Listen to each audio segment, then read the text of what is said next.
Welcome back to the Hawkeye Garage. I'm Joe. So I got this bike frame. So I have this bike frame. I kind of have an idea what I'm going to be doing with it. Just not sure when. So I am filming this video in mid-September. I have no idea when it is going to go out because it has a lot of work that needs to get done throughout the winter. It needs all of the parts. It needs blasted and painted, which needs to happen in the fall, and I need to have content through the winter, which is going to be an ongoing theme, as you're probably already caught on with the vintage mountain bikes. Anyway, this is a 95, 96, 99, not really sure. Timberline, GT Timberline 26er. It's about an 18 and a half inch frame. It is 4130 chromoly tubing. The frame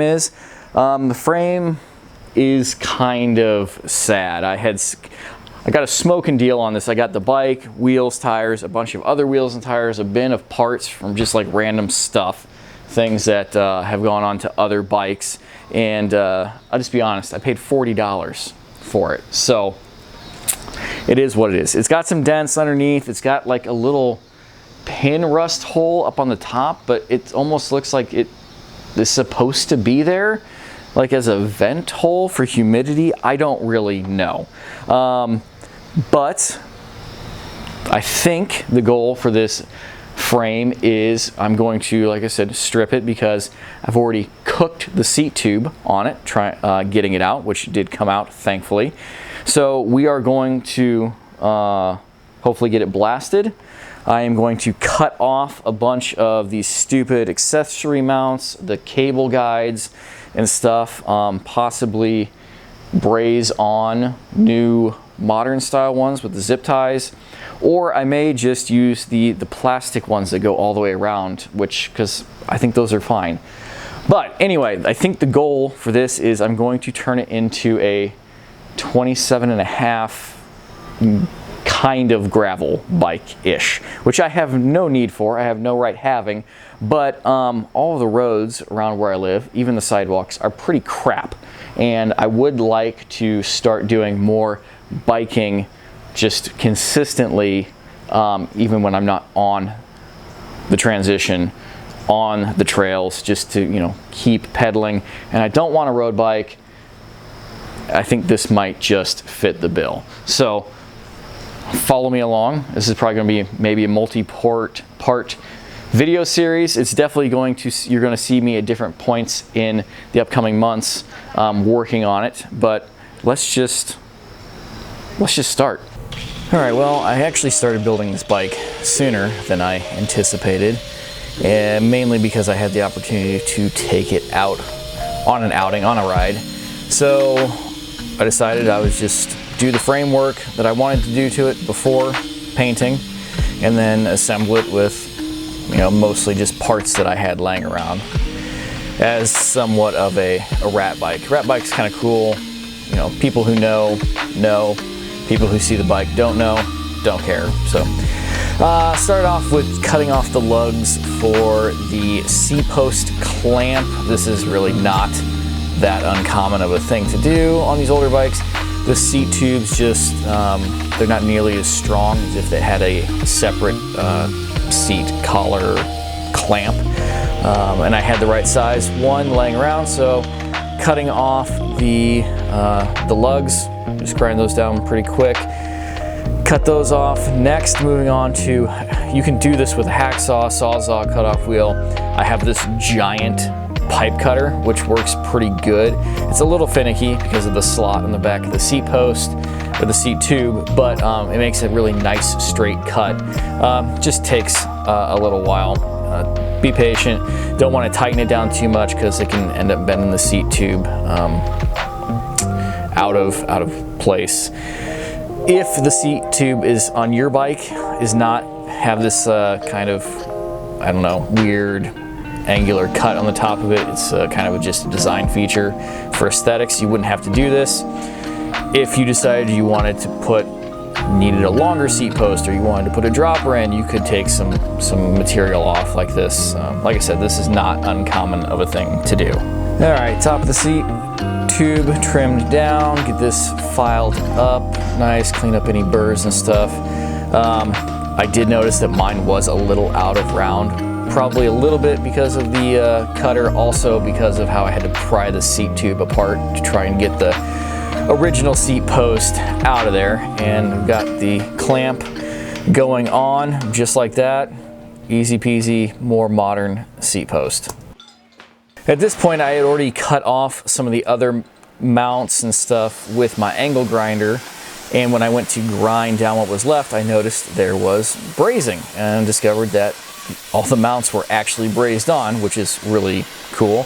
So I decided to go with the torch mount, torch to get the mounts off, just to experiment, see how much heat it took to do it, and it turns out not very much heat at all, and they come right off.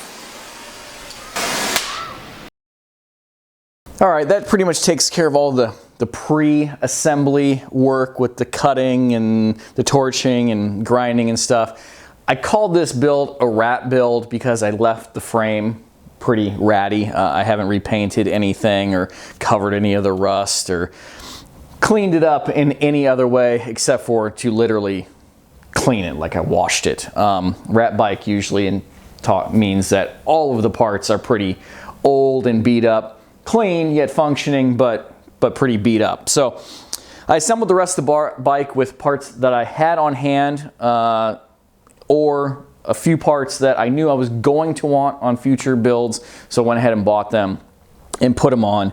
And let's just walk real quick about the parts, talk about that, what I used, why I used it, what I liked, what I didn't like, and we'll go from there. Starting at the back, it's a Continental Cross King 26 2.3 tires. I really like the look of the Continental tires on these old 26ers. You might remember from my purple Balance bike, not a Balance bike, the brand is Balance. I put a set of, well, you know what? You haven't seen that because I haven't posted that. So anyway, we'll get back to that. The wheels are a set of Weinman made in USA wheels that came off a late 90s women's stump jumper that I had bought. Took the wheels and tires off of it and sold the rest of the bike, doubled my money, and got another frame in the trade. So the wheels are really nice wheels. They're just some generic Shimano Malaysia hubs. They're in good shape. 7-speed, free hub, not a free wheel, so that's great. That went perfect, put that all together. The tires might be a little wide for the wheels, but for what this was, a bike path, bike ride, outing day, which is what I built this for, they were fine. I really like the Continental tires. STX rear derailleur. This actually came on this bike, and that worked great, cleaned that up really well. The bike currently has no cable guides on it other than I just used zip ties everywhere and AliExpress neoprene chainstay protector, couple bucks, gotta love those. Those work really good. Brakes, these are some Shimano Altus X brakes, cantilever brakes. These came off of another bike frame that I have. I don't know if you guys will see that build or not, but they're that cool dark gray gunmetal. Threw those on there. Those worked really good. I wasn't going to put cantilever brakes on this, so I cut the last cable stop off of it. So I had to end it up on this one and then reroute it. It would have routed around here originally, and then there was another stop here. I just put a piece of loose cable housing there. That worked fine. Seat post, seat or saddle, WTB Volt saddle. This is what I ride on my regular trail bike, so my rear end is used to the size and shape of these saddles. I really like it. They're inexpensive, so I picked another one up to put on this. It will end up on whatever 26er trail homage build I end up doing. So just good to have one of those laying around. These cranks are not Shimano cranks. They are like the dub through style, but they are the the Amazon Special IXF or whatever. Cranks, I bought them used, like barely used. Locally, I paid 10 bucks for the bottom bracket and the cranks.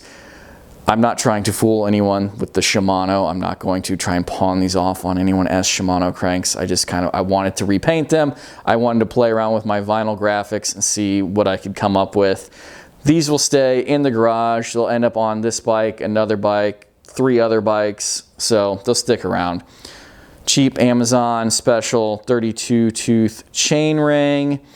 Some composite pedals. These are some no-name ones from Amazon. Generally, I don't encourage, or, you know, they're good pedals.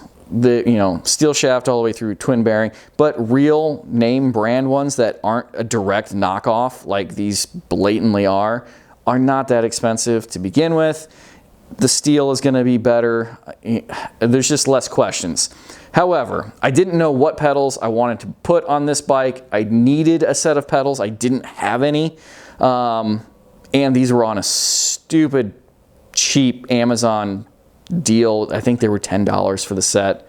So I paid $10 for them. Whatever. Moving on towards the front, matching wheel and tire, matching brakes. These bars and this stem I had laying around. 35 mil bar and stem, obviously overkill. 800 mil wide, obviously overkill. I ride 800 mil wide bars on my trail bike, so my body's kind of used to 800 mil wide. I can tell you, my honest opinion is these are too wide. You're probably thinking, well, duh, they're too wide. They're not meant for this bike. No, they're not meant for it, but I'm comfortable with 800 mil wide bars, and I was not comfortable with these. So those that go on another bike will end up on something else. I think I need a little bit shorter, maybe 760s. I need a little bit of a raise on one of these old 26ers, and that's what we'll do. Some old school plain Jane Shimano cantilever brake levers work great, no problems there. Something that did kind of surprise me, let me see if I can get a better focus in on this for you guys. This is a Shimano SIS Thummy that is friction, and also, flip this little lever here, indexed. So it's cool. This is the only shifter that I had that was 7-speed, so that's what I had to use. I understood like the whole vintage feel of having a Thummy, but like I was like, that's not for me. I really enjoyed this shifter. I really enjoyed the friction, just being able to sweep through the gears if I wanted to, sweep down. One thing that did bother me a little bit is with my mild OCD, I guess, is if you don't have it perfectly positioned, you're going to get some chain noise, and then I found myself monkeying with it as I'm riding, just trying to get rid of the little chain noise, and then going back down to the indexed and just going indexed. But these shifters are really cheap. You can get them used quite a few places. They came on quite a few older bikes. I really like that. This shifter is going to stick around. It's going to go on another build, and yeah, I enjoyed that. Some ODI grips that I had laying around, they're fine. They're not the best grips ever, but they're inexpensive and they went on the bike. I did do a quill stem adapter, just an Amazon Special one. This has just the normal stem spacer, and then I 3D printed myself another spacer that is the same outside diameter as your standard new school spacers, but the inside diameter is the thinner, 1-inch diameter, so it doesn't wiggle around. No, they don't match color and texture, but the stack on it is good, and you know, there's no rattling or anything, sandwiched all in there together real nicely. I'm really happy with how this turned out. Like I said, I know some things that I like, I know some things that I don't like now on how I want to build my future, my old school, new school homage 26er. Won't be on this frame, but it gave me some good ideas, and I had a blast building and riding this. All right, I know that was kind of a longer video, but it's kind of hard to be short-winded on this type of build video, and I've never been accused of being short-winded. So,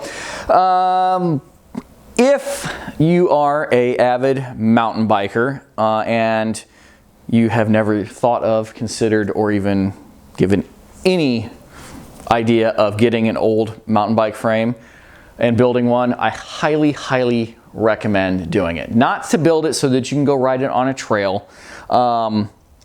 Build it because they're fun to build, they're easy, they're incredibly lightweight, and there is the whole steel is real thing. I get it now.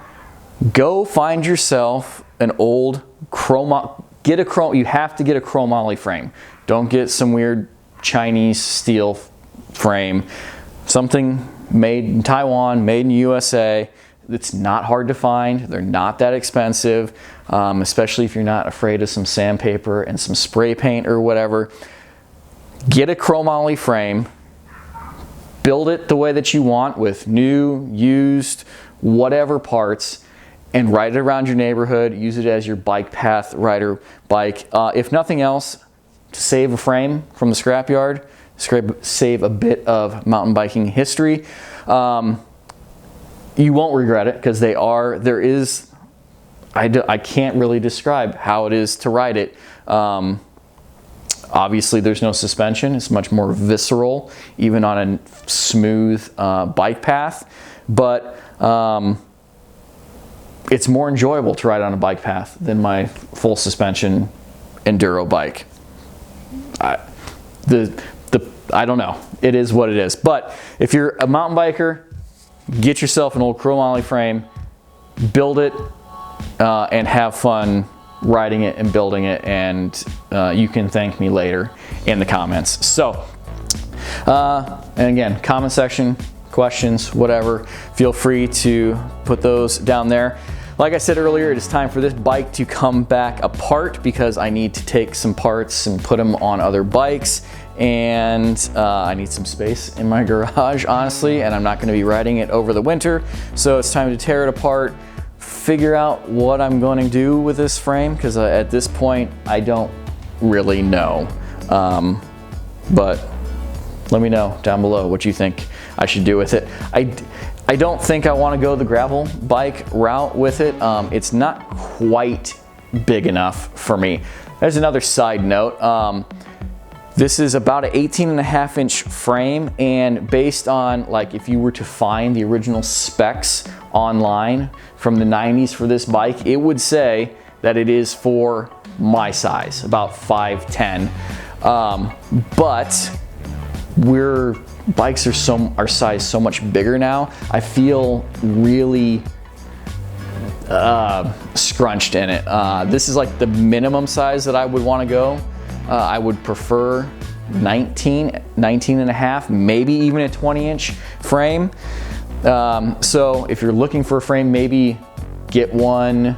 If you're used to riding a modern geometry big bike, maybe look for a frame that's a little bit bigger than what might actually be recommended to you from the 90s sizing, if that makes sense. So if you're new to the channel, this is what we do around here: mountain bikes, old and new. Old is new to me, and DIY off-road stuff. So hit that subscribe button, give the video a thumbs up, follow the links over to my Instagram and my Facebook down below, and until the next video drops, thank you for watching, take care, goodbye.